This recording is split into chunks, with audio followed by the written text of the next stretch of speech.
hari ini kan kita dihibohkan oleh pupuk non subsidi yang harganya gila-gilaan itu. Bahkan satu kental ada yang 1.250.000.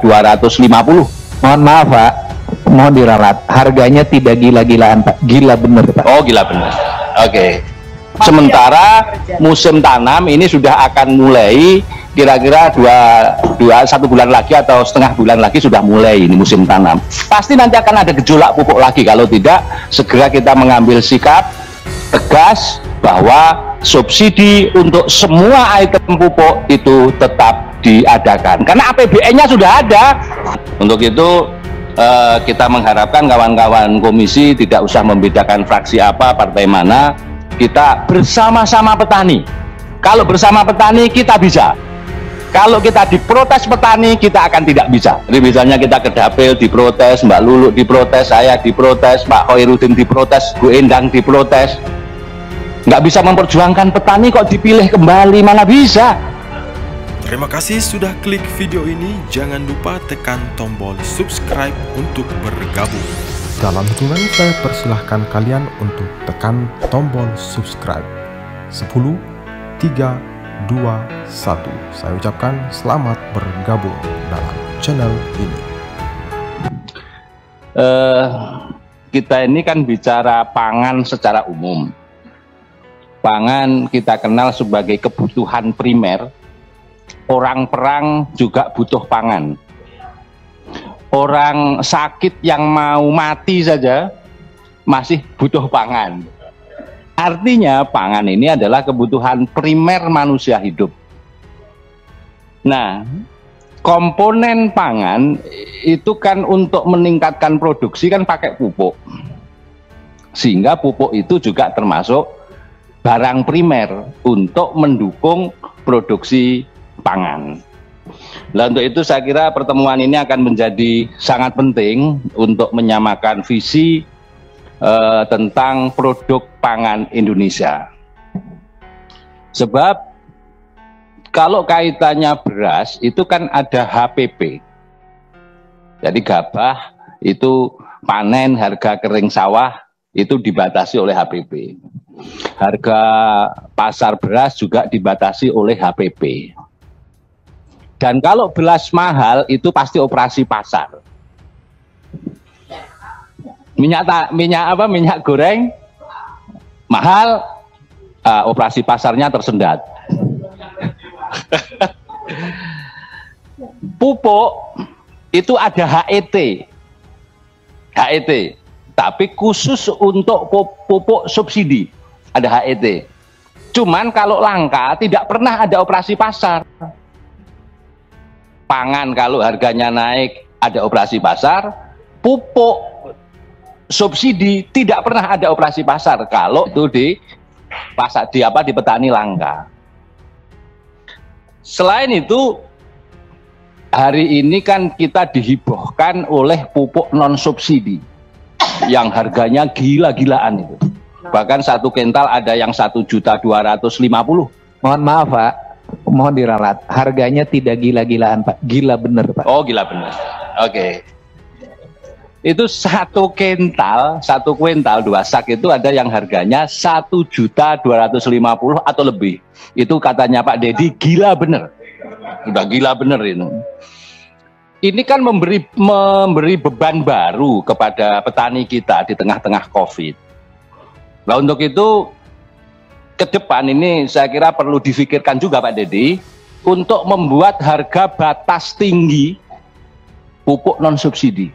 Jadi jangan dilepas terbuka pupuk non subsidi itu karena membebani petani.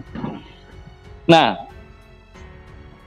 kami sudah mendengarkan beberapa pemaparan dari HKTI, dari Pak Sadar, yang Pak Sadar itu dari HKTI ya, HKTI terus KTNA itu sudah. Apa tadi mau disebut? Yang usulan-usulannya sudah kita tahu tanpa kita mengulangi kembali. Tetapi secara umum itu subsidi pupuk itu masih perlu subsidi pupuk itu. utamanya organik. Kayaknya audiensnya. Organik ini menurut cerita Pak Parto dari Madura, itu kan bukan sekedar untuk penyuburan lahan, tapi kan menyelamatkan lingkungan secara umum. Dan itu bahan bakunya bukan dari gas yang impor itu. Bahan bakunya kan dari kotoran. Ya, kotoran ternak, kotoran hewan, dari blotong.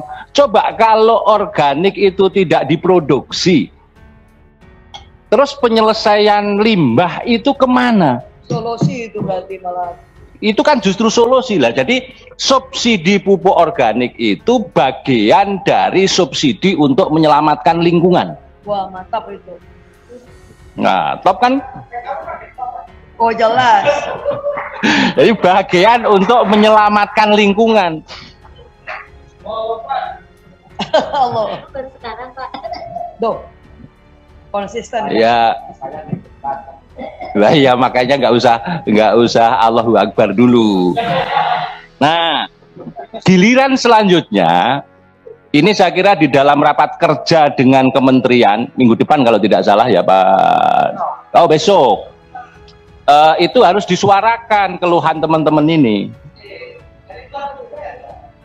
Besok dilanjutkan, dibawa ke rapat kerja dengan menteri untuk mencari solusi kegamangan semua pihak. Jadi pupuk subsidi produksinya katakannya perintahnya dicabut, tidak menutup kemungkinan juga ZA dan SP36 itu kira-kira juga disuruh menghentikan dari PI itu kira-kira. Nah kalau begini terus itu kan serba ketidakpastian yang ada kan, ketidakpastian yang ada. Sementara musim tanam ini sudah akan mulai kira-kira 1 bulan lagi atau setengah bulan lagi sudah mulai ini musim tanam. Pasti nanti akan ada gejolak pupuk lagi kalau tidak segera kita mengambil sikap tegas bahwa subsidi untuk semua item pupuk itu tetap diadakan. Karena APBN-nya sudah ada. APBN-nya itu loh sudah tersedia. Nah, untuk itu kita mengharapkan kawan-kawan komisi tidak usah membedakan fraksi apa, partai mana, kita bersama-sama petani. Bersama-sama petani. Kalau bersama petani kita bisa.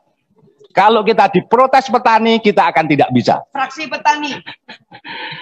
Jadi misalnya kita ke Dapil diprotes, Mbak Lulu diprotes, saya diprotes, Pak Khoirudin diprotes, Bu Endang diprotes. Nggak bisa memperjuangkan petani kok dipilih kembali, mana bisa. Ya, artinya ya kita ini terbuka saja Pak, karena rapat ini kan dilindungi oleh undang-undang. Jadi kita berbicara terbuka saja. Terima kasih Pak Dedi, Pak Ketua. Assalamualaikum warahmatullahi wabarakatuh. Salam.